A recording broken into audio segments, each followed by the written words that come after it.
اس نشست کے اعتبار سے میرا الوداعی تحفہ ہے آپ کے لیے،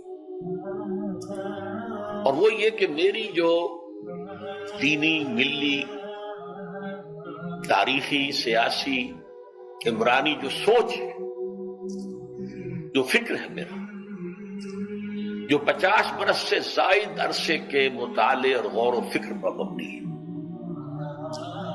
اس مطالعے میں میری آنکھیں بنیادی طور پر قرآن اور حدیث ہے، لیکن یہ کہ دنیا کا مشاہدہ، کھول آنکھ، زمین دیکھ، فلک دیکھ، فضا دیکھ، دنیا میں کیا ہو رہا ہے، کیا کیا عوامل ہیں، ماضی کیا تھا، ہم کہاں کھڑے ہیں، اب کہاں جانا ہے، اس پر میری ایک سوچ ہے، میرا فکر ہے۔ پھر یہ کہ ہماری اخروی نجات کا دار و مدار کس چیز پر ہے۔ تاریخ کے بہاؤ کو نہ میں روک سکتا ہوں، نہ آپ روک سکتے ہیں، وہ تو ڈانگ بہتا رہے گا، اور اس کو فیصلہ کرنے والا صرف اللہ ہے۔ کسی فرد بشر کے اختیار میں نہیں ہے کہ وہ تاریخ کے بہاؤ کو موڑ دے۔ ہاں، محمد رسول اللہ نے موڑا تھا صلی اللہ علیہ وسلم، لیکن یہ ہے کہ ہم اس تاریخ کے بہاؤ میں تنکوں کی طرح بہتے چلے جائیں، یا یہ کہ ہمیں کچھ کرنا ہے۔ اس اعتبار سے میں اپنے فکر کا خلاصہ آج آپ کی خدمت میں پیش کروں گا، وہ میرا اس سلسلہ اجتماعات کے اعتبار سے الوداعی تحفہ ہوگا۔ اب میں آغاز کر رہا ہوں۔ پہلی بات، اس سبب میں 3 باتیں مجھے کہنی ہیں۔ سب سے پہلی بات یہ کہ زندگی کی سب سے بڑی حقیقت موت ہے۔ ہم بلائے رکھتے ہیں، اپنے ذہن سے اسے دور رکھتے ہیں، لیکن واقعہ یہ ہے کہ زندگی کی سب سے بڑی حقیقت موت ہے۔ خدا کے منکر پیدا ہوئے ہیں، لیکن موت کا انکار کرنے والا تو کوئی پیدا نہیں ہوا۔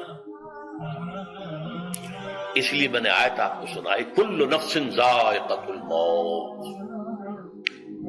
ہر سی نفس کو موت کا مزہ چکھنا ہے، ہر جاندار کو موت کا مزہ چکھنا ہے۔ ثم الینا ترجعون، پھر ہماری طرف لوٹا دیے جاؤ۔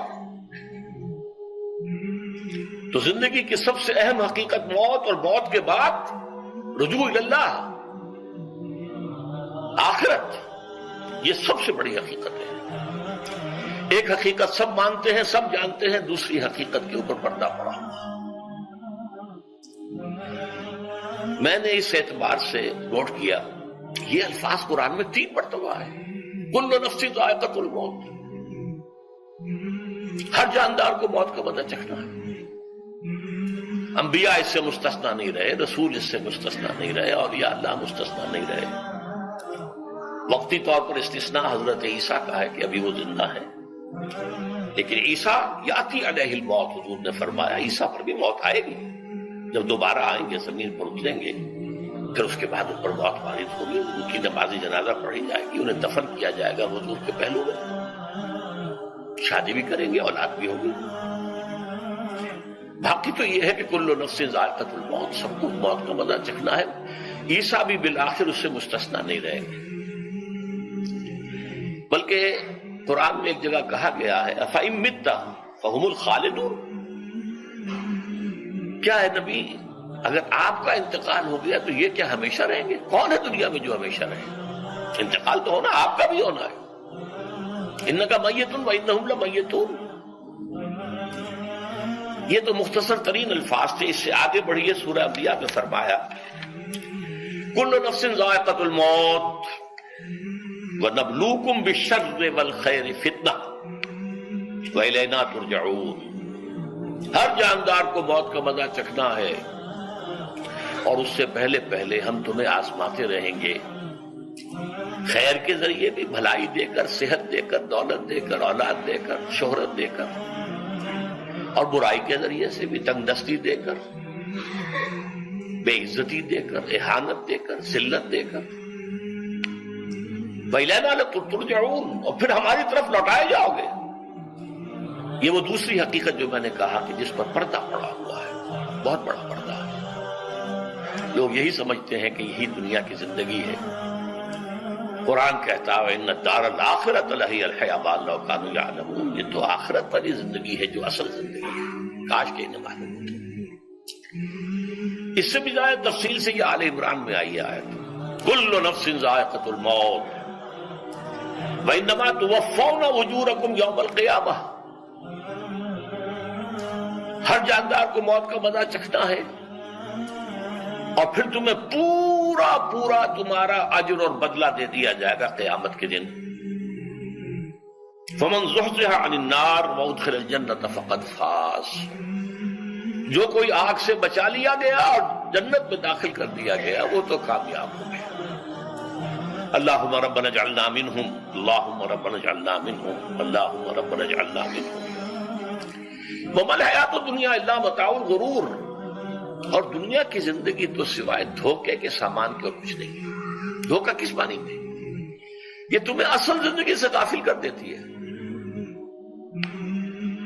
تم کہیں سفر پر جا رہے تھے، تمہارا کہیں گھر تھا، تمہیں واپس آنا تھا، تم راستے ہی میں کسی دلچسپی میں ایسے مگن ہوئے کہ گھر بار سب بھول گئے۔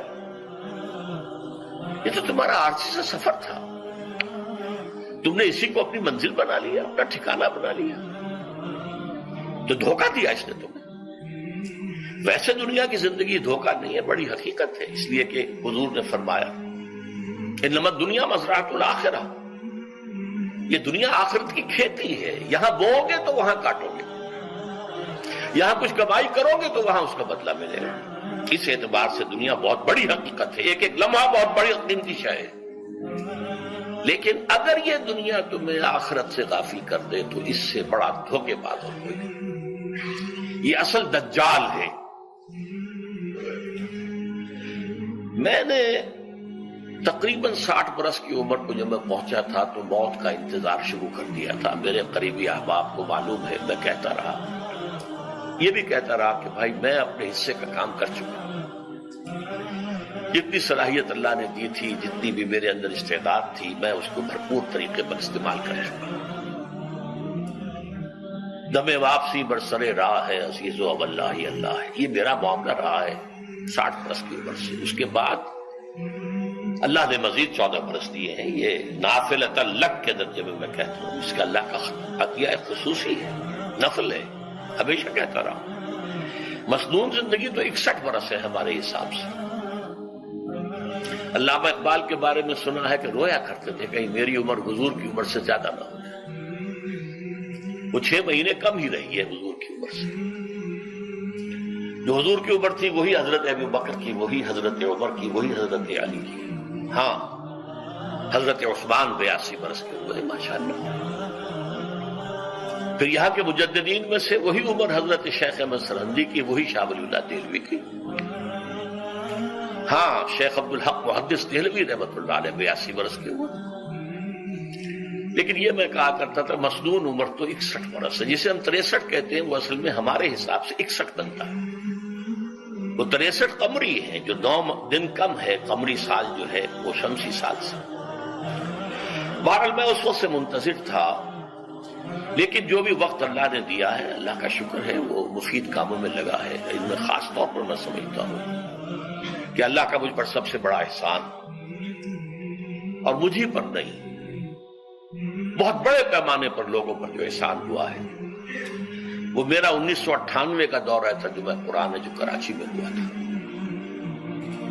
1998 کے مارچ میں میرا بڑا آپریشن ہوا، دونوں گھٹنے تبدیل کیے گئے، لیکن 98 کے آخر میں، حالانکہ میں چل نہیں سکتا تھا، کراچی میں مسجد جو ہے اونچی ہے، دوسری منزل پر ہے، تو خاص ریمپ بنایا گیا جس کے ذریعے میں ویل چیئر پر مجھے لے جایا جاتا تھا۔ میں نے درس دیا۔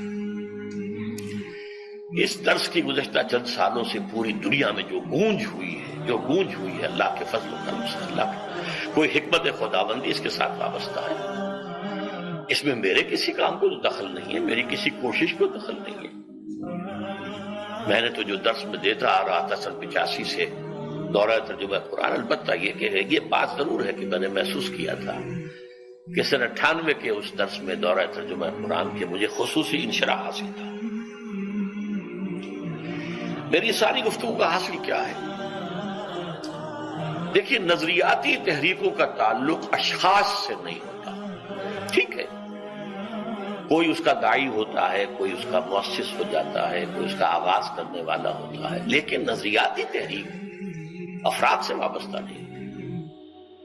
افراد آتے چلے جاتے ہیں اپنا اپنا حصے کا کام کر کے، جس کو جتنا مقدر ہے، جس کی جتنی اللہ تعالیٰ کی طرف سے توفیق ہے، وہ اپنا کام کرے گا، چلا جائے گا۔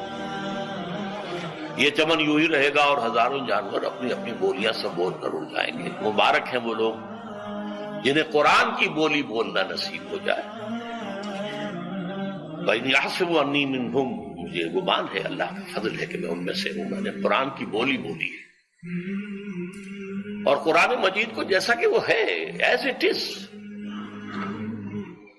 اپنے کو مذمومہ خیالات، اپنے کوئی ذہن سے زائدہ نظریات کو میں نے اس میں دخل نہیں دیا، جسے انگریزی میں آپ آبجیکٹیولی کہتے ہیں۔ خالص معروضی طور پر قرآن کو پڑھا، قرآن کو قرآن سے سمجھائے یا پھر سیرت رسول سے سمجھائے۔ میں لفظ سنت کی بجائے سیرت استعمال کر رہا ہوں۔